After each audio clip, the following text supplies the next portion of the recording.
Hey, what's up, guys? It is your girl Kia, and I am back for another video. And today we are going to be taking a quick look at some clips from the recent 20 versus 1, the Surrounded series, that is one black radical versus 20 black conservatives. And the person who is going to be the one black radical is going to be Amanda Seales. Now, Amanda Seales is a very controversial character. A lot of people have a ton of issues with things that she said. She can be problematic, but no one can deny that this woman is extremely smart. She's very smart and she's very well spoken. The issue I have with this debate is that Amanda Seales is not a good debater. She's not going to listen to your point. She is going to be listening to speak, and she is going to be being a little bit hypocritical when she's saying, "Don't interrupt me," and then interrupting other people. Now, like I said, Amanda Seales is very, very smart, and her points that she's making do make sense. The problem with her premises that they go over, because kind of what happened with Surrounded versus One, and we've covered it on my channel before, is that each person who is like the one person makes a claim, and then the other people, the 20 people, have to refute it. And her claims are very, very serious claims, and they're very complicated claims that make them hard to refute. They also make them hard to explain. And you can see how one of the people on here actually says, well, thank you for explaining it. So we're going to go through it. So let me go ahead, make sure the audio is good. I'm going to share my screen, and let's take a look at how she handled this debate, and we will talk about it. My name is Matt Nuclear. Hello, Matt. Matt Sure. Nuclear? Matt Nuclear, yes. Matt Nuclear, give me Matt another handshake from Nuclear Matt. is the Let's name. do it. I All right. appreciate having this conversation with a beautiful black woman like yourself. This is nice, beautiful arena here. I disagree that reparations are necessary. I think the most important thing that's necessary right now for the black community would be the stopping of violence, especially black on black violence. I don't see how reparations is going to solve anything. You can give everyone here like a $50,000 check, especially people that are in the streets who are committing violent crimes consistently. A $50,000 check, it's not going to fix anything. It's not going to increase the median household income in the next 10 years by 10% or 20%. For example, we had the Chinese Exclusion Act of 1882. We prevented Chinese people from getting citizenship and even entering the country. We discriminated against them and basically put them under apartheid, even here in the United States. Yet they have the highest median household income. How is that possible?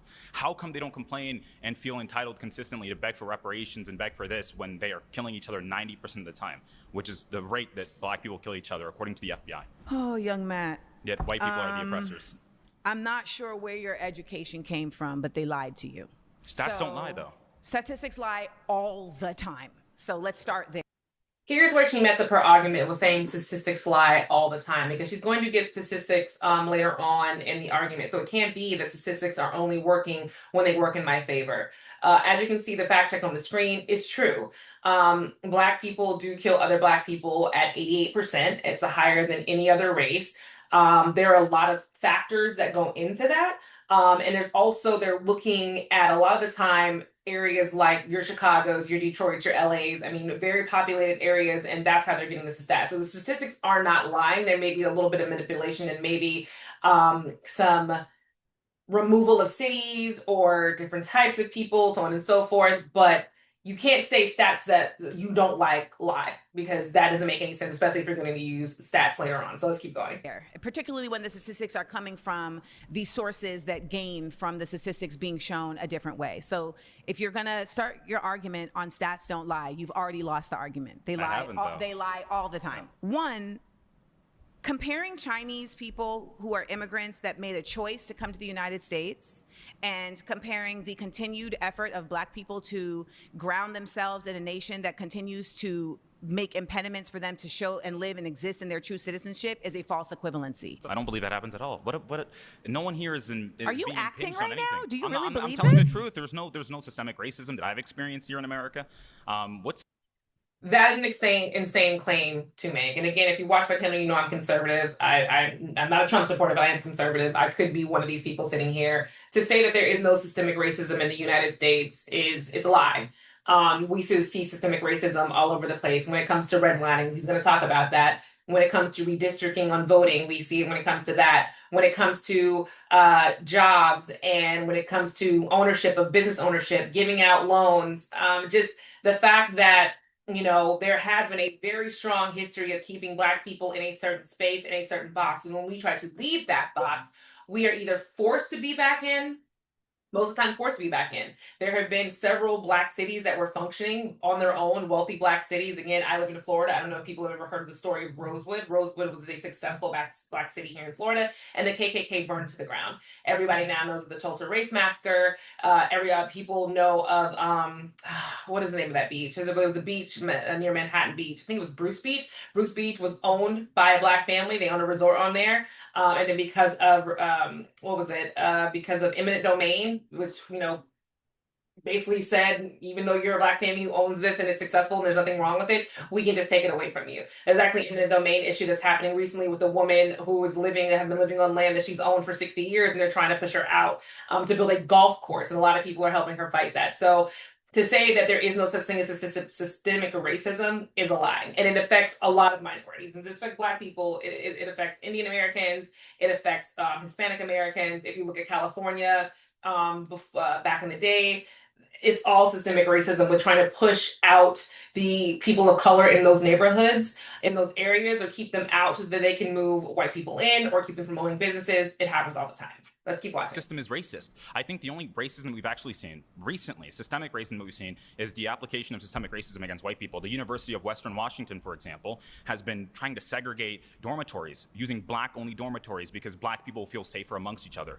But they're more likely to kill each other than white people are ever to kill them. That's just the truth.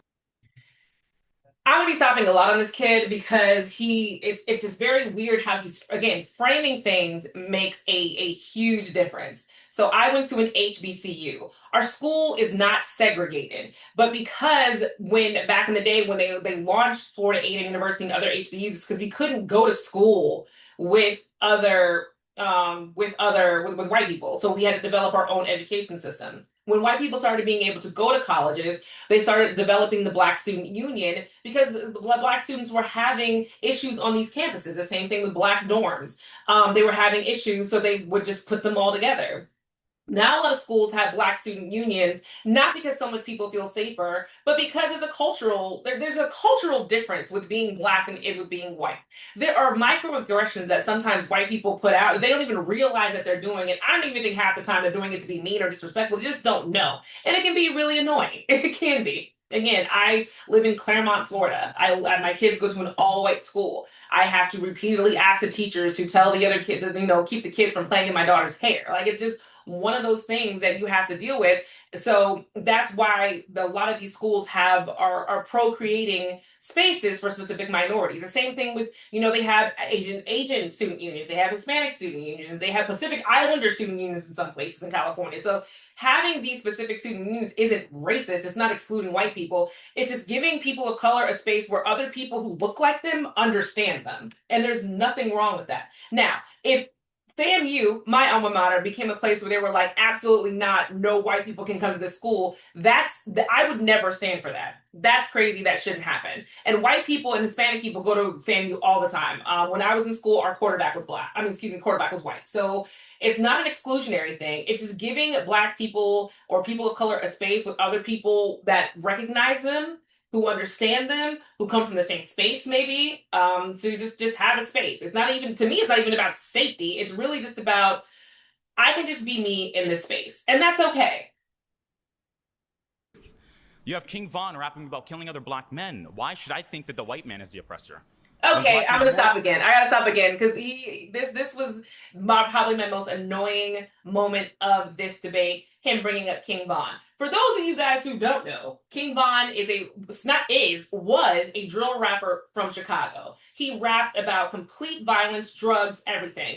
The thing is, King Von hasn't been alive since 2020. He was murdered by one of his, I guess, was it his friend or an op? Doesn't matter. The man is dead. There's actually a really interesting documentary out there that was put out on YouTube that's really good. I suggest you go watch. It's a really, really well done doc for a YouTuber. But King Von is one past drill rapper who's passed away. Like, how is that your example for Black youth? That King Von from Chicago, there were no other rappers you could think of. That's who you choose. The most violent of violent people who hasn't even had an impression in Black culture in 5 years and really didn't have an impression in Black culture prior. I don't know. I just thought that was really weird to me that he would bring up him of all the rappers he could have chosen, especially in this day and age when we have beefs between Drake and Kendrick Lamar, neither one of them who are rap about violence or drugs or anything like that. Why not choose those people who have a lot more pull than a Chicago drill rapper? It was a weird flex. Likely to kill me.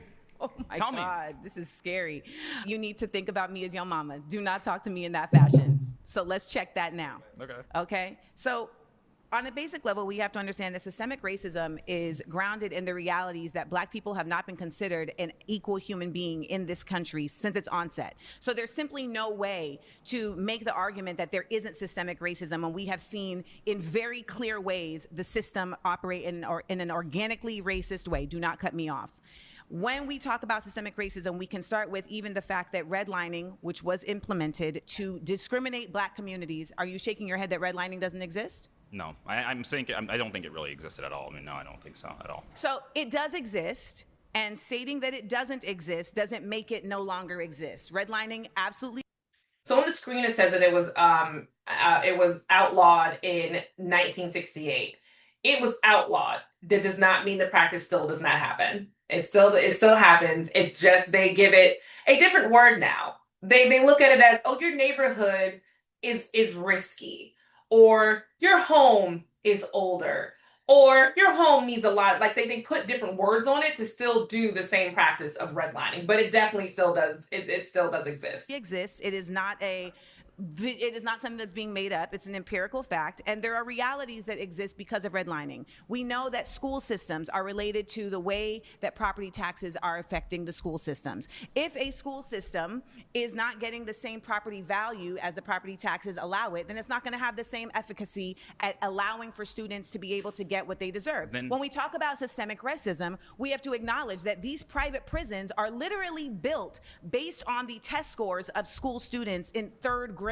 So if you are literally building prisons with the onset of, okay, if these people are not reaching a certain reading level, then we know that they're going to go down a prison industrial pipeline where we can use their free labor. Then how is that not systemic? And if you want to stop them from entering prisons. How are you going to stop people from entering prisons if your goal is to get them into prison? Sure, make them try to be more like Ben Carson than be like King Von. That's very, very simple. So how does King Von happen? How does King Von happen? King Von reparations. Hold on, actually, no. Let me land the plane. Yeah. We're talking about reparations, and what you're doing is actually just trying to get this conversation off the facts. And Ben the fact Carson's... is, reparations are just and necessary because on a basic level, Black people built this country, and the country continues to thrive off of the labor that Black people put into this country. And it would behoove you, young man, to really understand the way that your ancestors put blood, sweat, and tears into this nation that is still living off of those blood, sweat, and tears. And let me also add, there are reparations and then there is remunerations.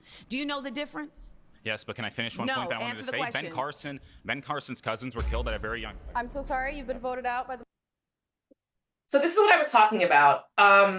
Reparations is a very complicated topic, and Amanda Seales does it. She does the best she can with explaining it a little bit, but again, her emotions tend to take over her a little bit, and she just kind of wants to go into kind of sunning him, which he's a very weird kid. This is a weird kid on the screen. I get it, but let me just explain.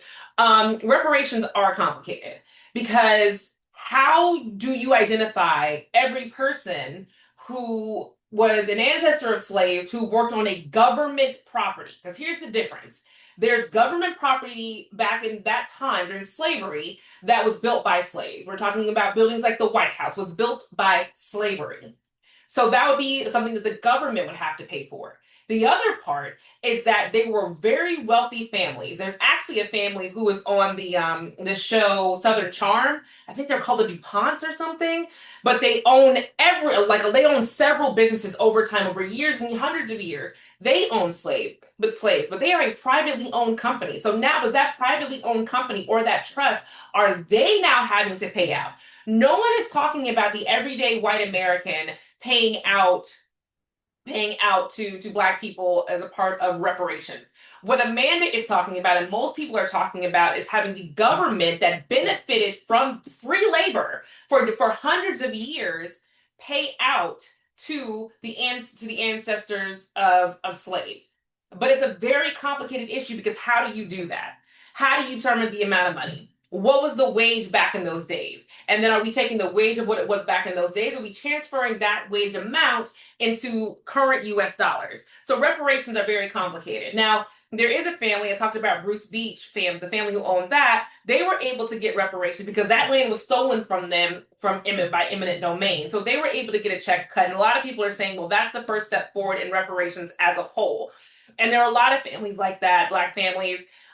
If we look at families who would own land and own homes in Martha's Vineyard that were pushed out, those families are probably in the process of getting reparations and getting back money. But as far as on a national scale of reparations, I don't think it's ever going to happen. Not because the government doesn't believe in it, but because it is a very, very complicated process that is going to take a while to figure out. Okay, cool. So now we're going to go to the next point that I wanted to talk about. Am I already queued up?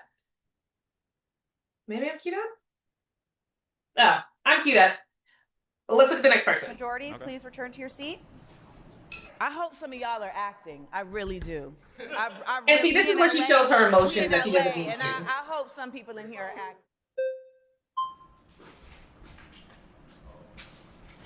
Oh, what's that on your chain? This is a coin from Israel. Lord have mercy. Yes, you gotta go. That's a choice that you are making for yourself. Yes. The thing with the whole reparations thing, and I don't know, we're probably close to the same age, so maybe you can't call me. How old are mom. you? I'm 32. I am 44. Oh, really? Oh, you look young. He is an old-looking 32. He looked like one of my dad's friends, and my dad's in his 70s, but that's petty. Let's keep going. Thank you. That's what water and keeping stress out of your life will do. Really? Liberal positions are real stressful. By the way, I wouldn't know. I'm not a liberal. Carry on. Well, it's the liberal position because conservatives believe in hard work. We believe in going to work and working for what you got, not asking for handouts from people who never had slaves. Some of the people that you're asking for money from never had slaves. And let's talk about the fact there were also Black people that had slaves.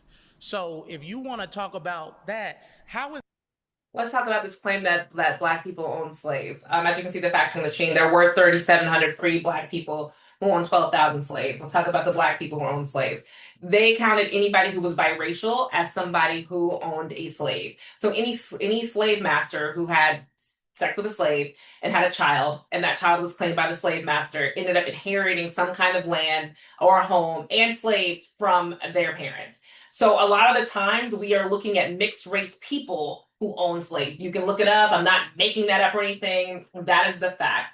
There were maybe one or two 100% Black slaves who ended up owning slaves, but the majority of it were, bastard children of slaves who ended up, again, owning slaves.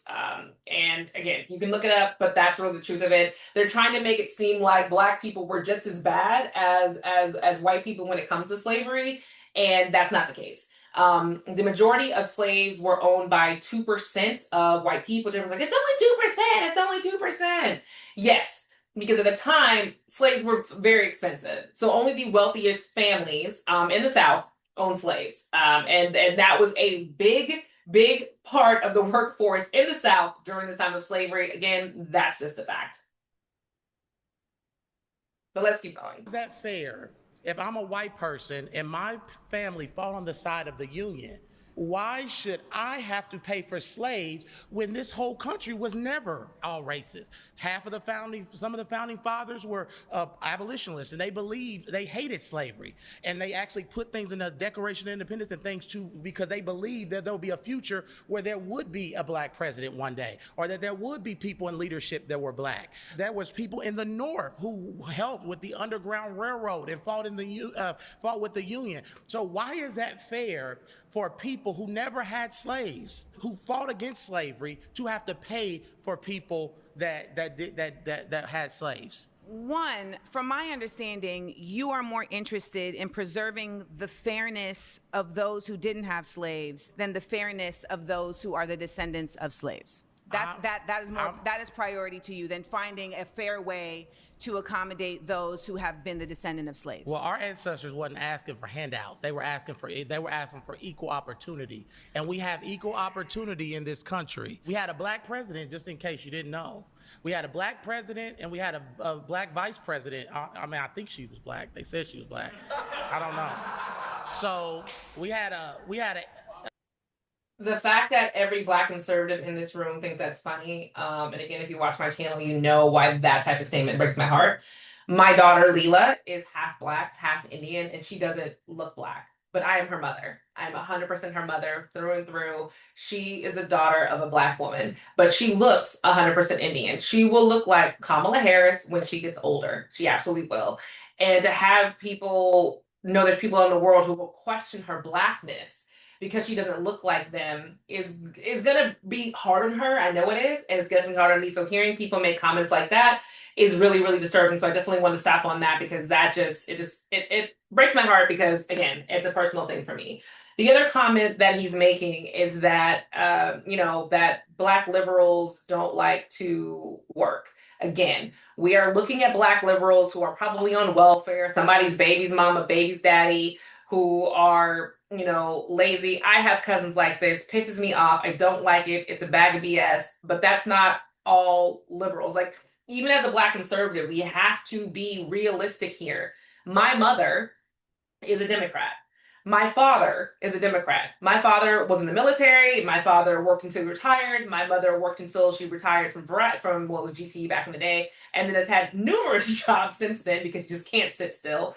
I don't know one of my liberal friends who is just on some whole, I just want a handout, I don't want to work. Everybody works. All black people worth their salt are working. And it's not about looking for handouts. When it comes to reparations, it's not a handout. It's literally a your family worked all these years and it's severance. There you go. That's what it is. It's severance. You worked all of these years. You got low pay, no pay. Here's the money we owe you for all your years of service. We're going to make sure your family is good for all of your years of service, for all of the things that you built. Calling it a handout is not accurate. But again, reparations is a complicated thing. A black president, and you know who voted for that black man? White people, because you can't win a popular election in this country without white people. Is this true? So Barack Obama is the product of white people. So let's get off this thing where, oh, America is so racist. What's making America so racist is people that continue to talk about racism and continue to focus on racism instead of focusing on unity and bringing our country forward. People that have this liberal mindset are infecting our communities, black people, and making us victims and not victors. I refuse to embrace a victim mentality because that's not what our grandparents and Harriet Tubman and those people fought for. They fought for equal opportunity. Do not bring up Harriet Tubman's name in vain, baby. Please. They said the Lord's name in vain. The Lord's name. Harriet Tubman was literally saving her family and others from slavery. Yeah. You know who helped her? White people. You know who helped her? They were on the Underground Railroad. Come on in. No, you know who helped her? Come on in. You know who helped her? God and people who benefit from white supremacy. One of the things it's a lie. White supremacy is a lie. No, sir, that's simply not true. If that were not the case, then we wouldn't see the. Okay, both of these people sound dumb right now, Amanda and this guy. White supremacy is not a lie, and also her making the equivocation that the white people only helped her because they benefit from white supremacy. What did they get out of that? I don't understand what she's talking about. That the only reason why you help the black people because you benefit from white supremacy, like her argument doesn't make sense. But in saying that white supremacy doesn't exist is also not accurate. I mean, we can look at the resurgence of white supremacy that we're seeing right now, where they are taking away and reforming different things, like reforming what woke means, reforming what DEI means. That's probably the biggest thing, taking DEI and turning it into you only got your job because you're black, rather than what the program actually meant. And I'll get into it later. But to say white supremacy doesn't exist is crazy. And to say that the only reason why Quakers and white people help black people is because they benefit from white supremacy. Doesn't make sense. Sorry. Continued effort of colonialism and white people placing themselves in positions of power when they do not have the power. Because their culture, black culture is toxic. The black culture is toxic. We have produced a culture that is toxic. And let's get on the fact that there's no fathers in the black home. Let's talk about that. Stop. Let's talk about that. Let's talk about that. None of this is gonna work if y'all are just gonna sit here and make up shit. It's not gonna work. No, a debate has to be in facts. You're putting off emotional liberalism right now. I am not putting off emotional liberalism. She absolutely is putting off emotional liberalism. You're putting off unfounded lies That's what y'all based do. Y'all in start saying conservatism. misinformation. Remember they did the misinformation thing all summer where everything conservatives did. They said misinformation. You're carrying a chain around your neck of an apartheid nation that actively wants to harm black people and non-Jewish people. But let me bring it back. Let me bring it back. Selling black people in Africa. That was not happening in the context that you're saying. And they were selling their own people. Black people still sell their own people today too, by the way. I don't know if I'm going to last. We're selling our own people today too. I don't know if I'm going to last. You probably won't last with me. I won't because your ignorance is so overwhelming. See, that's liberals. Y'all start name calling when y'all getting defeated in an argument. You won't have an argument because you keep cutting me off. Oh, well, that's fine if they don't let me come back. I made my point. You didn't make your point. I made my point. I'm sorry, they both look dumb. I have no response for a lot of things they're saying. He's slinging out that the black fathers aren't in the home. That's why these things are going on. He's saying that white supremacy is not real. She's saying white supremacy came from Quakers. She's saying she's calling him names, calling him ignorant. It's just this to me is where Amanda Seales, when she gets into her emotions and she does tap into the emotional liberalism, what we're seeing right now, her argument kind of fails. I mean, again, we are looking at a brilliant, smart woman who is sitting across from a man who's basically supporting genocide by wearing this Israel coin around his neck. And she's starting to falter, and she doesn't have to. This could be an easy argument. I mean, yeah, there are not as many black fathers in the home, but there are black fathers who are in their children's lives. I don't. The people keep kind of equate the two. Yeah, maybe mom and dad are not married, maybe they're divorced, but there are a lot of black fathers, a lot more than actually gets credit, that are actually in their children's lives. We do not have a lot of little kids who the father just doesn't exist at all. Or the father just left and is not coming back. They're just not married and they're not in the same household. But there's a lot of white families that are like that too. So why is it okay for white people to do that and it's not okay for black people to do that? Again, I come from a divorced home. My parents are divorced, but my dad is active in my life and has been active in my life since my parents got divorced. I actually need to call him. And let me just tell you about your point. You started off saying, we believe in hard work. Yeah. And we believe in being compensated. Reparations is not, though. Reparations is not hard work. It's stealing. It's Robin Hood. You said you believe in hard work. Yes. It is not stealing. Reparations is not stealing. That's a crazy thing to say, too. It is not stealing. Again, reparations is a complicated issue, but it's based off the fact that for years and years, black people provided free labor, and they were not compensated for that free labor. And you believe in being compensated for hard work. Yes. Were slaves compensated for their work? They weren't compensated for their work. But why should people who are sitting at home playing video games, smoking marijuana, are you sitting at home playing a video game? Are you sitting at home playing a video game? The people that they're wanting reparations for. Am I reparations sitting at home playing a video game? No. The people and I don't know I don't know who these people are that you're talking about, because the majority of the black community is not sitting at home playing video games. The majority of the black community is doing a lot of things. Where are you getting that statistic? Again, these black conservatives are acting a little bit like elitists and basically saying that the lowest among us as black people are the video games, pothead, weed smoker, baby's daddy, baby's mama on welfare, and that's who's begging for reparations. Half those people don't even know what reparations are, don't know where they would come from, aren't voting for it, don't care about it, are not even thinking about that. It's people who are actually hardworking, who understand these kind of complex issues, that are wanting to, look at reparations and see if it's even possible to get. This video is turning out to be a lot longer than I meant it to be, so I'm going to go a little bit longer, and I'll probably have to make this into 2 parts. We'll see. So let's go to our next one, and that is going to be where we are now. We're going to go all the way to her next claim, which is black on black crime as a result of underinvestment and over-policing. So I think we're going to go right about here. Return to your seat. Here we go. Hello. How Nice. are you? I'm Yes, hair. Jasmine, the pretty queen. Late. Say less outfit. Okay. Thank you. So this is my thing. I think the premise of your question was black on black crime. So I think I'm coming from a place, and I guess my issue is having had my biological father murdered by a black man, having had my cousin shot in the head by a black man. We can talk numbers and statistics and what the people are doing, what the white man is doing, and all that. But at the end of the day, I see when my family lives on the south side of Chicago, and I think you and I both can attest to this, and I'm not saying that there are not other factors, but we know that we kill each other at a disproportionate rate than any other race. Now, why we do that and why 6,000 to 9,000 black men are going to be homicided or killed or whatever by the end of the year annually by other black men, whereas the likelihood of a black man being killed by a white police officer is less than 150 per year, we know that we kill each other at a higher rate. So I'm not debating that there are not factors at play, but because I've lived the experience as a black woman losing my father to be murdered by a black man, walking down the street, by the way. no worries, thank you. But walking down the street in inner cities and different things, knowing that it's more likely that my own brother will rob and rape me than a white man or a white officer, we got to be real. What's your proximity to white men in the south side of Chicago? Are there even white men around? Here's why her statistic is really messed up. And I always want to refer back to this poem that came from the For Colored Girls play. And the poem is called The Stranger Who Never Came. That is a perfect example of what she's talking about when it comes to SA and murder. You're always waiting for a stranger, the stranger who will never come.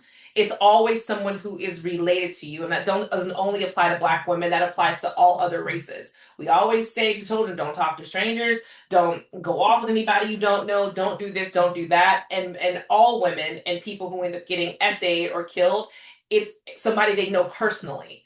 Again, stop waiting for the stranger who never came. I really recommend people listen to that poem, about looking around corners for this stranger, this person you should be so fearful of when you never thought about the man who you're welcoming to your home to do a repair. You're welcoming into your home as a family member who's going to do something to you. So again, her stat of why should I be scared of white people when, it's black people doing all these things, but it's really about the stranger who never's going to come. To rob and rape you at the same rate that there are black men? There are white men around. At the same rate? There wasn't a lot of black people in there, but then that doesn't justify the fact that we're destroying each other. So even if we doesn't think like justify there's it. We can agree on that, okay, sis. because I feel like a lot of Nothing times liberals will justifies. argue like, well, I'm not the a white people liberal. are killing I am people. I'm not a liberal. Okay, well, I will say that people that sometimes have your stance that are against conservatives, maybe they have this claim that they're making it up, they're making up the numbers. We know that we do that to each other. So I want to get to the root of the issue. Why are we What is killing the each root of other? the issue? I think the root of the issue is we've lost our values and we've lost our resilience as black people. We sit there and we talk about what the white man did, and we talk about slavery and everything like that, but we have no self-accountability and say, you know what, at the end of the day, that is my black grandmother, that is my black sister, you are my black sister, and you know that a black man is more likely to rob you or commit some type of crime against you, and that's what we need to get down to the issue of. And like you were talking about earlier, like, hey, well, what's going on? What do you think the answer is to one of the brothers that were speaking? I think it's the breakdown of the family. I think, like he said, because of our poor choices, and what happens is we look at domestic violence, for example. When domestic violence, women or men are even attacked, what is the first thing we say? It's like, you know what? It's not your what? It's not your fault. So that's what we do. We hold on to this narrative that, well, it's not our fault, and the issues in our community, they're not our fault, and the white man needs to give us something. The old white lady down the street is looking at me, That's and I don't a know why she got raised weird- with hair. And we focus on all these other stupid That's things that a don't weird matter. We don't get to the root of the fact that we're argument. killing each other at a higher rate than any other race. It is self-hatred amongst us. I believe that we can do that. That my cousin, my mom's cousin, coming from the church parking lot, and guess who stuck her up and robbed her at gunpoint? A black man. I need you to get to the point, Like, so my I can point respond. is that and I'm not trying to be funny, unless like you said, we're gonna keep it respectful. Yeah, so but you're monopolizing the whole conversation, and I'm we're not not trying. being Okay, I'm able gonna let to. you speak, but let's not get the Yes. attitudes and stuff, because you're my sister and I respect you. So how I you don't have talk an to attitude. them, I'm being direct but to how you, you but talk you're to literally. She absolutely has an attitude. Again, this is where Amanda Seales messes up. She starts getting snappy and sassy and thinks she's being direct. You are not being direct. All you have to do is listen. And there's actual more respectful way to kind of tell somebody like, hey, let's kind of let me know where you're going so I can make sure I'm keeping up with you, something like that. And Amanda doesn't do that. She doesn't do that well. Again, very smart, doesn't handle debates well. You're not gonna talk This, to me. and you're not going to do Okay. that with me either. Okay, So so you're I'm stating your respecting point, you. and you've been stating your point for quite some So time. say, do you with have the a proper reason ways, for would me you to respond? would you allow me to respond? So that's a better response. Go ahead. The response that I have for you is Okay. that Everything you're saying does not exist in a vacuum. I actually agree with you in that, yes, there has been an incredible denigration of Black worth and Black pride in this nation. I think it's also very important to acknowledge what has contributed to that. And to state that it is only Black people that have contributed to that is a false flag. So we have to admit that. So in order to have this conversation around how we got here, you can't say, oh, well, we're caring about the white woman getting braids and that doesn't matter and this thing. All of that attaches. All of that is actually a very big part of the lack of worth of Black people. I'll ask you, do you think we're resilient? What does resilience mean to you? Do you think we have to be perpetual victims, or do you think that Black people are resilient? I think that those are two different conversations. I think because I think that the are. concept of Black people being victims is really trying to not provide accountability to where the root problem for the actual cause is. And if we keep saying that somebody is a victim and that doesn't mean that the other person should have to actually have accountability, then what are we really doing? You can do both. You can be a victim and be resilient. How do we do both if you stay in the victimhood? That's my question. But your statement about Black people staying in the victim place is also your point of view. But how do we rise above it? We continue to rise above it by, one, pouring into our communities with mutual aid, but two, by simultaneously making sure that we are challenging the systems that are in place to impede us. We have so many opportunities where we are trying to do mutual aid, and those things get disrupted by folks who want to have capitalist gain, by folks who want privatization. We used to have all these mom and pop businesses in our communities. There's over 3 million Black millionaires in America right now. You are an intelligent Black woman that is successful. That's irrelevant. No one's stopping compared me to how I'm many an white intelligent Black woman that millionaires. Many graduated and is efforts have tried to stop me from doing what I do. We are not all equal in our capabilities. And we are not all equal in our ability to be invested in by others. I agree with we you. are not That's my all question equal of in our resilient. trauma. Are we resilient? We can't say because it is a false equivalency. I believe that every Black person has resilience. We from keep slavery trying, all the way but until we today. keep trying to cause. I'm so sorry. I'm so sorry. You've been voted out. Okay, so I'm gonna end it right there for part one. I didn't think I was gonna do a part one and part two, but I definitely have to do a part two. I think that Black people are resilient. I do. But I do think being resilient doesn't mean that you ignore things that have happened. You don't ignore the fact that, that Black people have been held back in business ownership. You don't ignore the fact that every time Black people are resilient and build on their own, it is taken away. You can ignore the fact that, yes, Barack Obama was president and white people voted for him in. And then 8 years later, we are now, where people have open racism now and feel completely comfortable to be it. I mean, that them white people having openness to racism and anti-Semitism and all these things doesn't mean that Black people are professional victims for noticing. One of the guys saying that, we're always talking about racism. We're always bringing up racism. But there are actual racist things that are happening in the world, and they've been happening for the past couple of years. I want to say after Barack Obama was president, after that, it was almost like a free-for-all with the racist things that were happening.